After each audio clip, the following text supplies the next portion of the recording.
Welcome to Button Banter.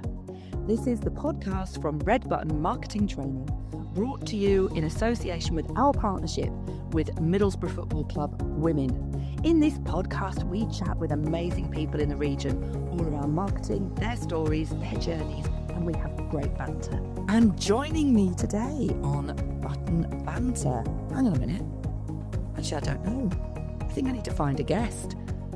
I'm desperately seeking a guest. Wonder if I can find one. Oh, I found one. I was desperately seeking, and I have found today's guest. Hello and welcome, Susan. I do hope some of the listeners get that. Susan, welcome. Thank you very much for inviting me. You are so welcome. We did have the chat before. So, Susan, I had to ask, and this is Susan from Susan Carroll, independent social worker. So we're going to be getting into some stuff today, and I'm dead excited about it, Susan. So it's good to hear you. But you're not an early Madonna fan, but later Madonna. And I'm not a desperate Susan. You're not desperate? Not yet, anyway. You might be after this podcast. You know, when something just hits you like a train and you just go, do you know what? We're just going to roll with this. My poor guests. What they have to go through on this button banter. Anyway, we joke along, Susan, but it is great for you to be here. Thanks for coming along. We're just going to we don't actually do much prep, do we? Just for the record, this genuinely is on the hoof. But we like that. That's what banter's all about, isn't it? That's right. A bit natural. A bit natural. That's what we keep this. We go, let's roll. So I'm so pleased you came along, actually, because I think you are actually an amazing person with an amazing business, to be fair. You really, really are. And so knowledgeable. Blows me away as to how much you know, honestly. I'm just going to put it out there. If I ever go on something like Who Wants to Be a Millionaire, you're one of my phone friends.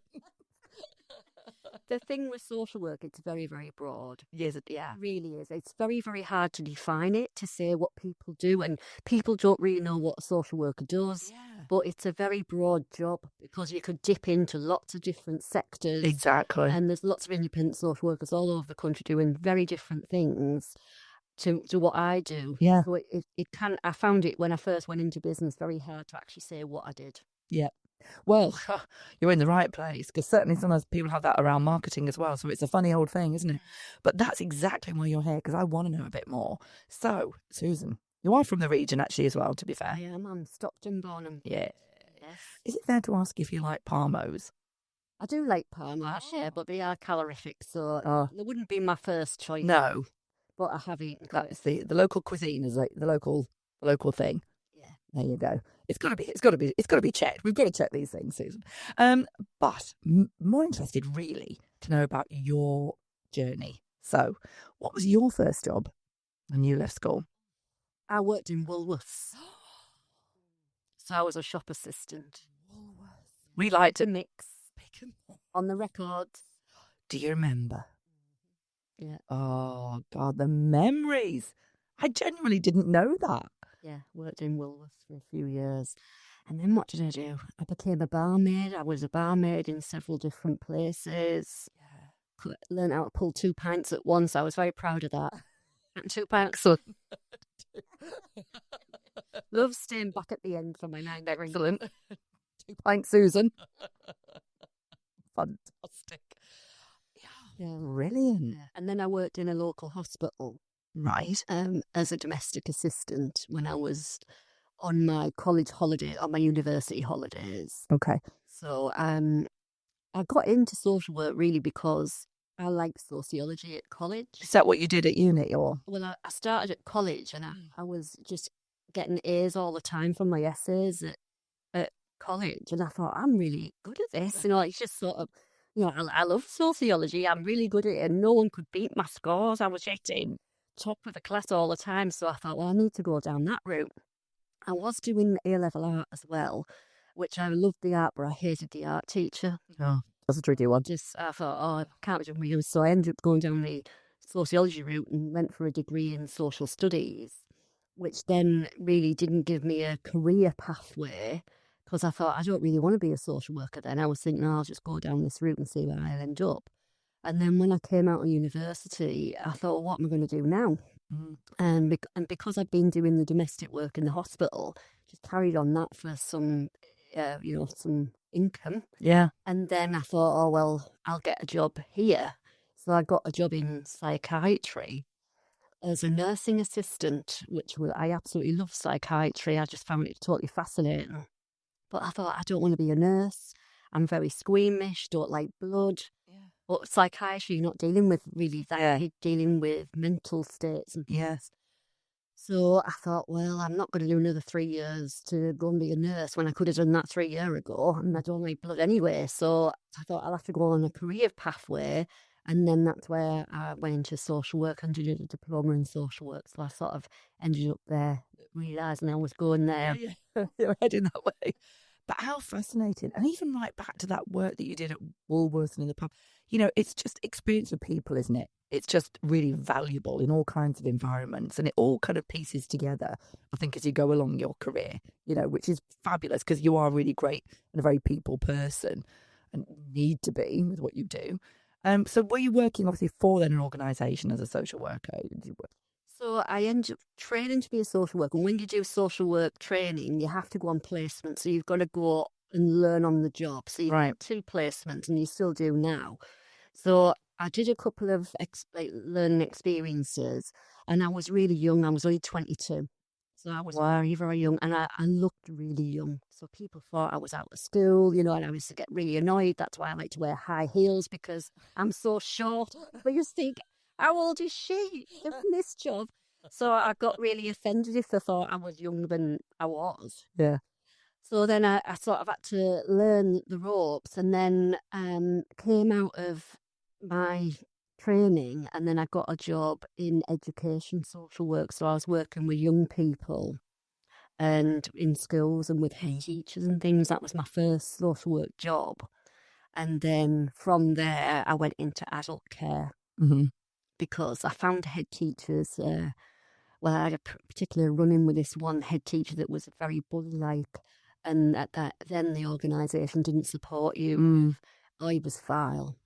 His behaviour was appalling, and I didn't feel like he wanted to actually help these vulnerable young people, which was against my ethics and value base. And I thought, well, I can't deal with you any longer. So I left that job, went into adult care, and then ended up all the way in adult care. Went back to mental health social work. So it was great because I ended up back on the ward where I'd worked originally.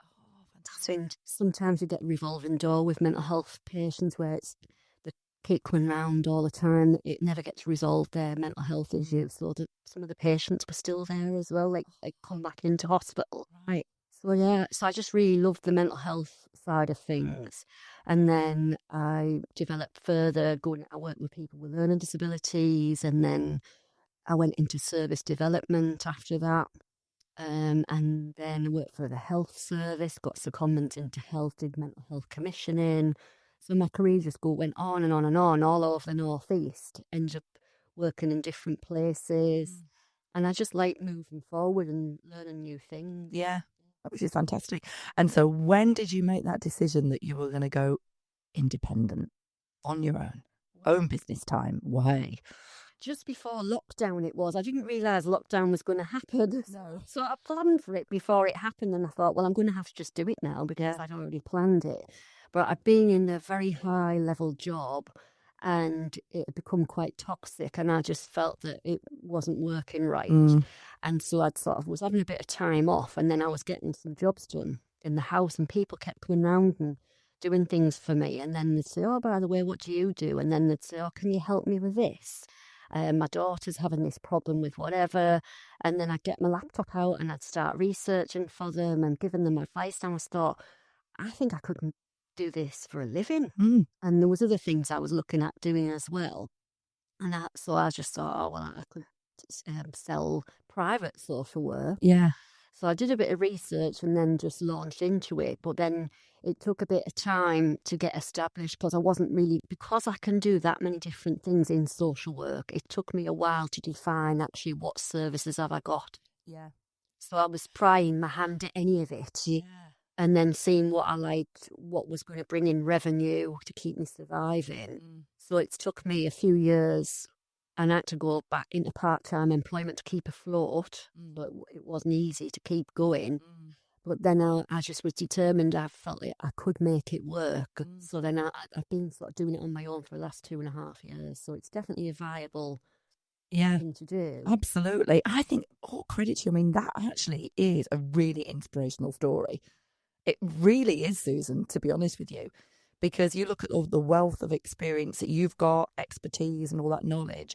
And it's like you were saying, and then you had that thought of like, oh, could I make a go of this? You know, you have that moment where absolutely you can. But isn't it funny how we have all that experience and then we think when it comes to doing it for ourselves as our own business, do we sort of second guess and question ourselves to go, can we? You know what I mean? But it's inspiring to know you absolutely can, because people need that expertise. There's definitely a gap in the market, certainly in this area, because I've looked at my competition of who's out there, who's doing what, and there's certainly not many people in the Northeast doing what I'm doing. But the other thing is, they're not me. They haven't got this 28 years of experience. Exactly. So every social worker's got expertise in different areas. So what I would bring would be different to what another social worker would bring because of what I've got behind me. Yeah, exactly. And it's that thing, isn't it, where, you know, like you said at the very beginning, when I think we first sort of met, you were saying, Craigie, how do I start to promote social work? And it's such a thing, isn't it?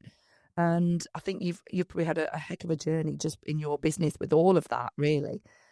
But it is amazing what you are doing. And it's finding the people who have got certain situations, knowing that you're there. It's like, I think people have got a lot of situations, problems and scenarios without knowing that they could access an independent social worker that could just make such a difference. Yeah, so a recent case, I just finished working with this gentleman, but his great niece got in touch with me. She was working with a solicitor and was concerned about his welfare. So the solicitor contacted me, and I went and saw the gentleman, and I've just finished working with him. But his great niece said if she'd known about me earlier, she would have brought me in at a much earlier stage.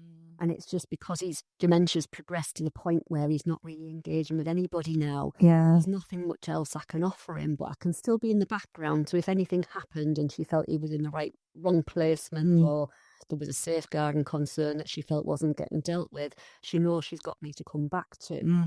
But it's just getting the word out there that there's so many things I can do before people get into that sort of situation. Yeah, exactly.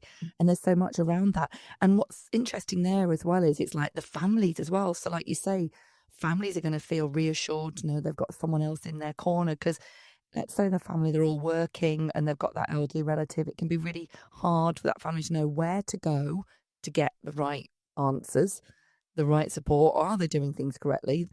They're not going to have 28 years of experience. They're exhausted, they're stressed, they're trying to run their own lives day to day. Yeah. Sometimes the person who needs the help isn't telling them the full story, so they don't know how actually well they are or how much they're struggling because they're not being upfront with them, and they don't want to burden the family. So it's sort of getting that help in place so the family don't feel burdened and that they feel supported and that their relatives getting what they should when they need it. Yeah, absolutely. I mean, if you could give kind of like just say 3 or 4 key headlines of things that you deliver, because I know you've been working a lot on sort of clarifying that offer that you have, because it's like it's so much that you can bring.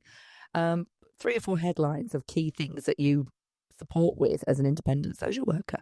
I think it's navigating health and social care systems because they are so complicated and people just can't get into them. They ring up and they're getting fobbed off, so they're maybe not getting the right advice at the right time.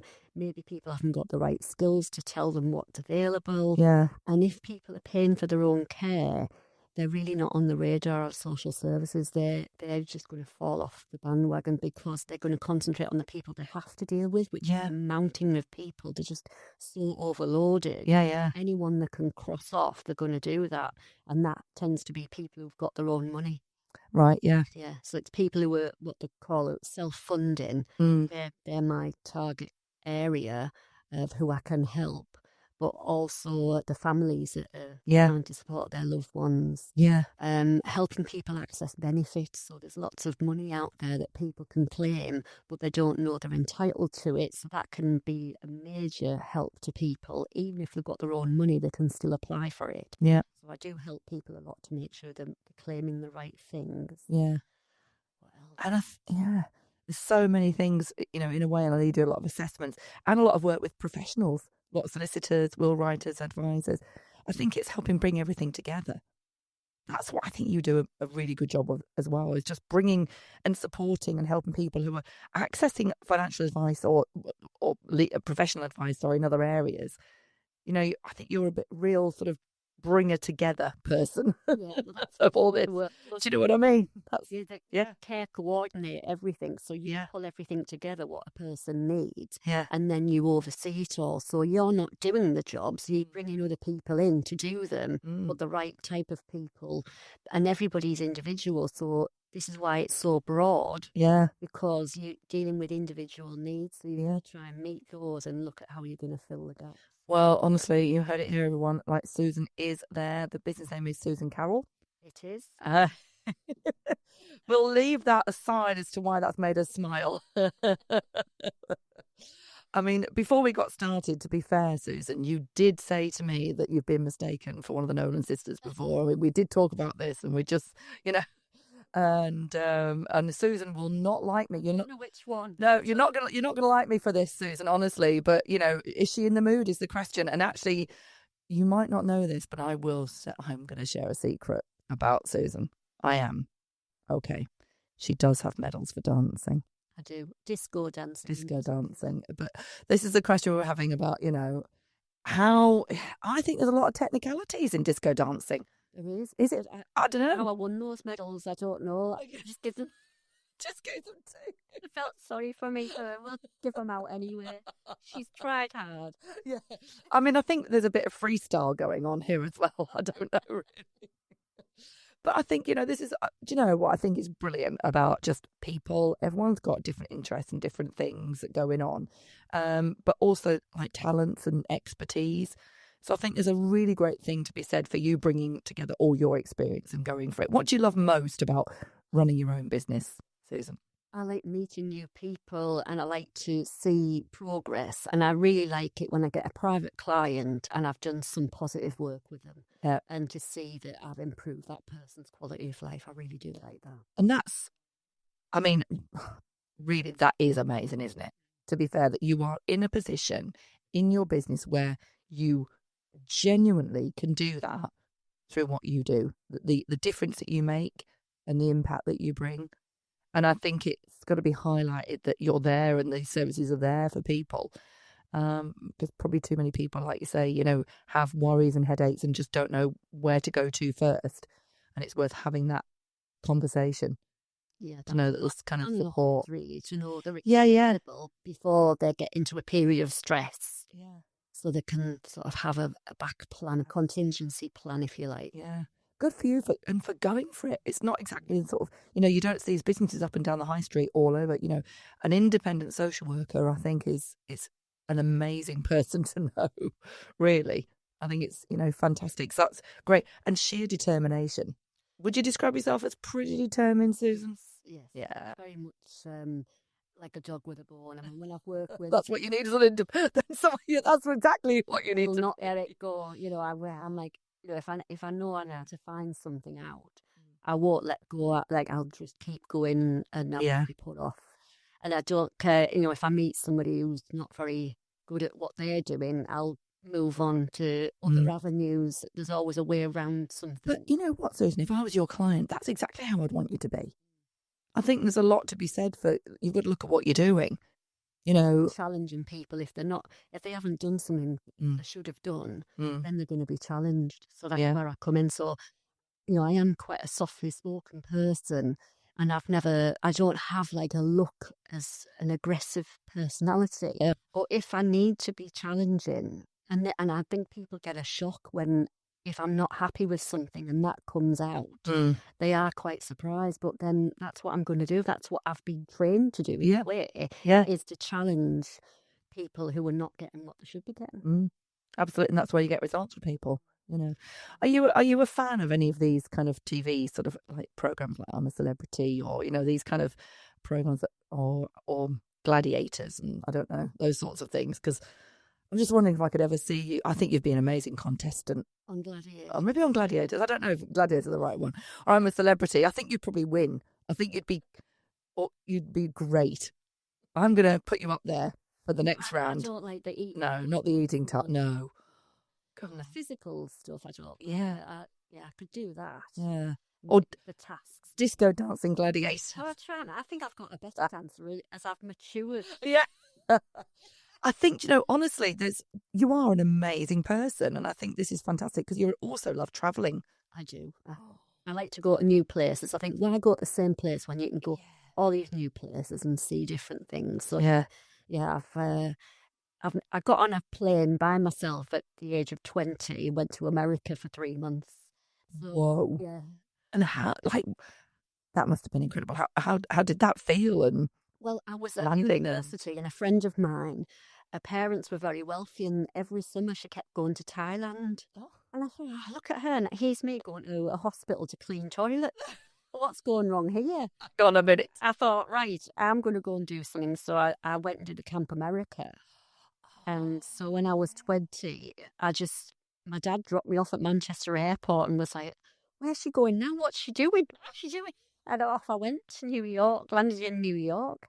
But I mean, I got picked up. It was all organised and stuff, which I probably should have told my parents. Yeah. I'm not just randomly getting on them.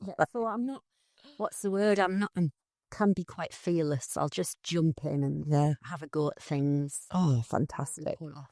Yeah. I think, honestly, that sounds perfect. I think you're doing the perfect job, to be fair, as well. Absolutely brilliant.